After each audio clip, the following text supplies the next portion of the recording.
Hello and welcome to Value Chain TV News Update. I am Kabir Lawal with the news. And on the Value Chain TV News Update, we start with social safety net, where the presidency has announced plans to launch a fleet of 2,700 CNG-powered buses and tricycles ahead of President Bola Tinubu's first anniversary in office on May 29th. Special Advisor to President on Information Strategy, Mr. Bayo Onanuga, stated that the federal government is gearing up to establish 100 conversion workshops and 60 refueling sites across 18 states by the end of year 2024, paving the way for widespread adoption on clean energy vehicles. In this report, the chairman Self-Employed Commercial Drivers Association Jabi Branch, Eze Chizova, shared his view with Value Chain TV regarding the development. The report. Although if president says so, it's very good, which is some of my drivers, they have that gas, that they have already started constructing their vehicle to gas. I have more than 6 drivers in my garage here that have constructed their own to gas. But every day by day, it seems increasing, the price is increasing. Before, when my boy did his own, it's 470,000. But now, 2 of my boys that want to do their own now, they're telling them 950,000. So how much did they buy the car? How much are they going to pay to do that? So you see, that means everything is still going higher. And if president happen to produce this thing, provide the car, so okay, want to give. How many drivers are they going to give? How many drivers do you think we'll have on the road? Like me, in my own branch, I'm branch chairman and I'm a state task force chairman. No, now how many people do you think we are going to give? How many drivers? That means you keep the other drivers in hungry now. You are still promoting crime. Because those drivers, if they are not seeing something to do, they will do the one they see. You see? So if you are going to bring something like that, that means you need to call the unions meeting. President need to call the unions meeting so that each union will tell them how they manage the garages. Now, if they want to do it, now what they do is that if you're a driver, you have your car or you have your indicative car, now you go and sell that car. If you sell that car, you bring the money so that you deposit. Government will now give you on a higher purchase. You understand? Government will now give you that gas car on a higher purchase. By then, you will not sell that your own that is troubling you. That is where government will get it right. But now, if you are trying to bring a gas car to be moving, and the other vehicles, how do you want them to do it? How many people are you going to give? Like only my own branch, I have more than 500 drivers I'm managing inside my garage. You see? So those 500 drivers, if the president, let me say, if president bring, let me say, 1,000 cars, and only me, my branch, collected 500. Other branch, how are they going to share it? So that means other ones will start feeling jealous. Likewise now, we're inside garage here. Those ones using gas will be loading 200. The other ones using, no, there is no using fuel, will be loading 500. Who will go and enter those ones? You see? By then, the drivers will be hungry and they will do something. So if the government want to get it right, let them call the unions meeting so that the unions will bring the list of the drivers they have. If you are bringing the car, they will not call the car owners. This is what we want to do. Sell these cars in Panteka. Now, come to deposit so that government will give you so car. You will collect it on a higher purchase. As you collect it on a higher purchase, the driver will now start paying, now start using that CMG gas. Nobody that don't like good thing. Even with the union, we'll be getting it. By then, I will see my drivers looking robust. Because now, my drivers are looking tiny and I'm not happy. In the meantime, the federal government is set to receive around $2.2 billion single-digit interest loans from the World Bank and another budget support facility from the African Development Bank. Minister of Finance Wale Edun disclosed this during a press briefing at the end of Nigeria's activities at the World Bank and International Monetary Fund Spring Meeting in Washington, D.C. While speaking on the sources of international funding to the Nigerian economy, the minister listed diaspora remittances, foreign portfolio investments, and facilities from the World Bank and other international development partners.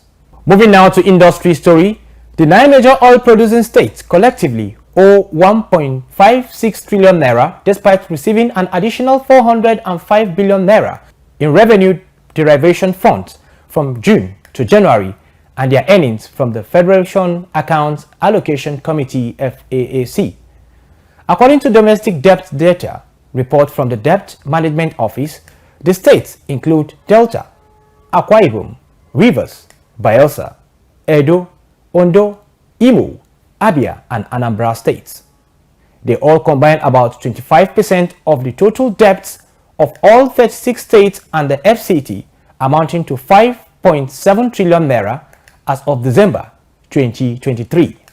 In the meantime, the Socio-Economic Rights and Accountability Project (SERAP) has urged Nigerian 36 state governors and the Minister of Federal Capital Territory (FCT) to account for the spending of Federation Account Allocation Committee allocations to states and the FCT since year 2019.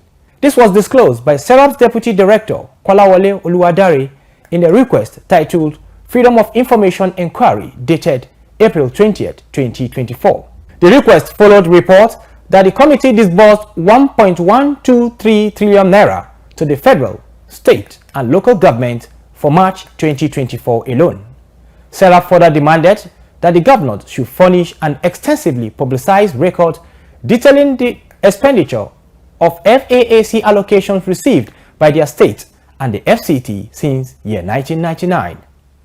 Still on the Value Chain TV news update, the Executive Secretary of the Nigerian Content Development and Monitoring Board (NCDMB), Engineer Felix Omotola Ogbe, has commended the Shell Nigerian Exploration and Production Company (SNEPCO) and the Bayelsa State Government for the completion and inauguration of a learning center and digital library at the Niger Delta University NDU, Amasoma, Bayelsa State.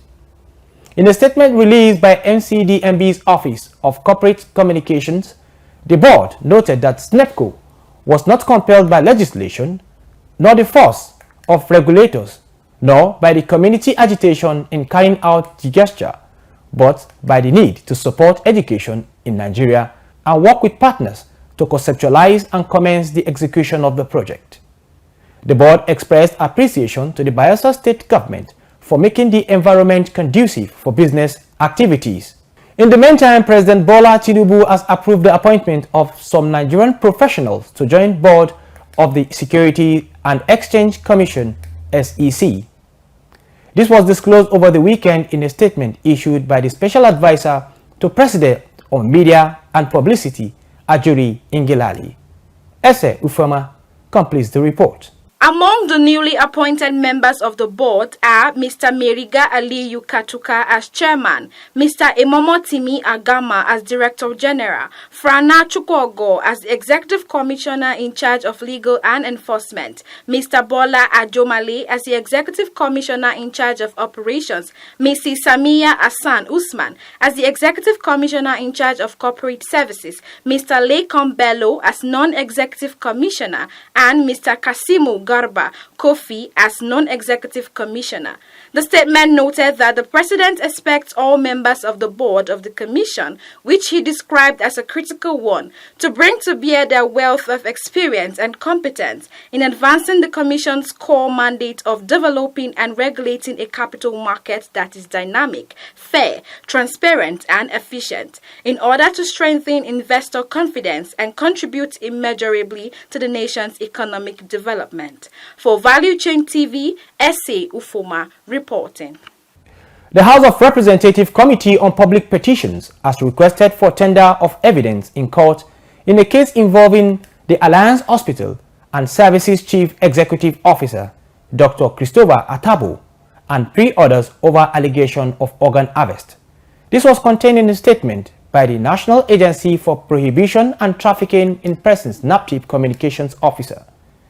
Their arraignment followed months of thorough investigation when a prima facie case was established against the defendants, implicating them in varying degrees of culpability for offenses relating to organ harvesting, as stipulated under Section 20 of the Trafficking in Persons Prohibition Enforcement and Administration Act 2015. In the meantime, few days after the Nigerian Labour Congress (NLC) submitted a new proposal of 615,000 naira as the new minimum wage for the workers in the country, the Labour Union has again warned that sanctions will be spelled out to state governors that fail to comply to new directive when implemented by the federal government. National Treasurer of the NLC, Akim Ambali, disclosed this in an interview with journalists in Abuja. Some Nigerians share their thoughts on the development. The report. My thought is if they can do the promise they have made to favor the masses and the civil servants in the country, it will be a plus for them. I don't think it's feasible in Nigeria. It's just the mere talk, because I know by them saying that it can't work. It can't work because they are not the one paying the salary and they're not the one increasing the minimum wage. It's left for the House of Rep, the House of Senate to say, okay, we'll succumb to what they just said by increasing the minimum wage to 600 and something thousand, in which it cannot work in this country. I don't think NLC is serious with the business. NLC should try and negotiate with the government, because the government is also going through lots of challenges. And so NLC should negotiate with the government and see what they can do. But saying that at the end of by May 1st, 615,000 will be paid, NLC is not serious. The government is trying to fix the country, and the government, the new government, needs time, and they are doing their best. For me, they are doing their best. My take is that is a nice one. Coming up with the minimum wage, but going by the situation in Nigeria, whatever comes up doesn't, there is no follow-up at the tail end, because it seems as if everything has been politicized. They will say it and they won't follow up at the tail end. Not that they are not competent. We are all in Nigeria. Now Nigerians will be. So it's glaring. It's obvious already. They might say it. They will say it. But it is said that action speaks louder. So their saying is not being backed by action. That's the problem. That ends the Value Chain TV news update. I am Kabir Lowell. Thanks for watching.